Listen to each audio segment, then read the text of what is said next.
I have had quite the day. I worked last weekend, so Saturday, Sunday. So I got home from work in good time, about 10 o'clock, and I went to bed as planned at around 12:30, 1 o'clock, and I was planning to go to bed at to sleep at like 1:30.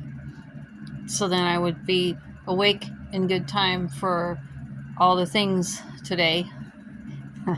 Well, my I keep my sounds off during when I'm sleeping, except for the ringtone, because the other buzzing and pinging drives me nuts, and I just can't sleep like that. So my husband knows that, and so he called me at like 3:30 this morning and said that I was needed to come translate. And so, okay, well, I've got to get dressed. And so, all right, I'm at Philly, which is 10 miles away. And so I'll pick you up and we'll go to the place. So when he gets here, and I was getting my other shoe on, and he's like, "Are you ready to go?" And I was like, let's get my shoe done up first. And so we went, and I was in such a rush, I didn't do my hair until I got there. So I'm translating, well, in the car on the way over. I was doing up my hair and then finished it, I think, while I was translating. So this is a redo. And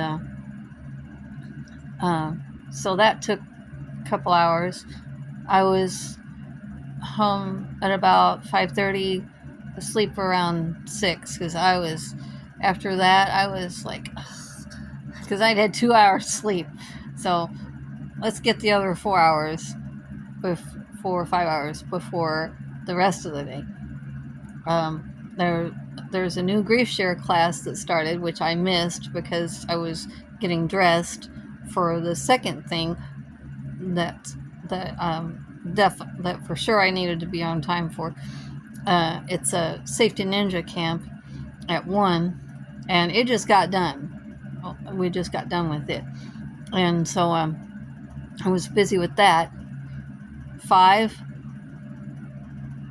children, like between I think the youngest was 7 and the oldest was 10 or 11, and so that's a lot for all afternoon. And then one of our at our Taekwondo school, it's all these safety things like bike and fire and CPR and strangers online, all that kind of stuff.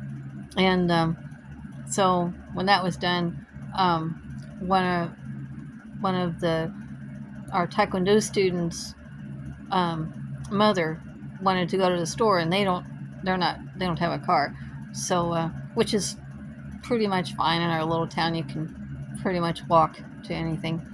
So okay, I'll drive because it's pretty hot out there. Ugh. And it's humid too. Whew. And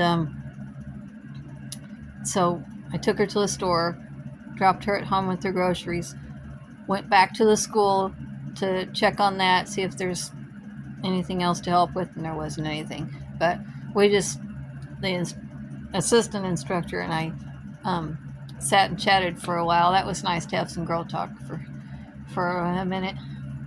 And then there wasn't really anything, so they were leaving, and so I left, and now I have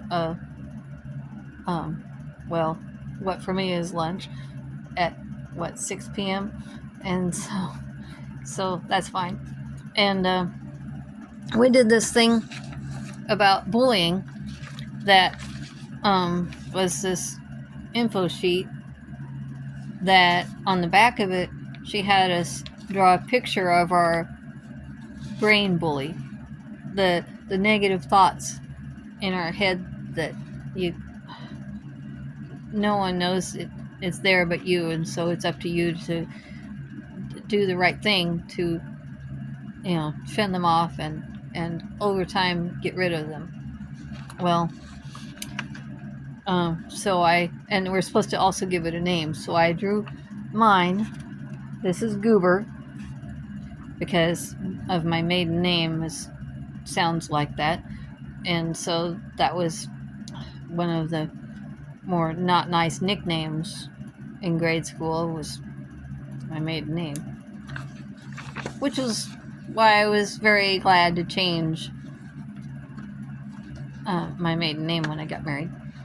And then I did this, and I said that I think about things a lot at work because I have the free space in my head a good part of the time to think about other things. And so I thought, which do I prefer? Perfect ability, which means you can the first time you do something, you do it perfect every time, no chance of failure. Or perfectibility, with all one word, which means that you're not perfect, but you just keep at it. You just get better over time, hopefully.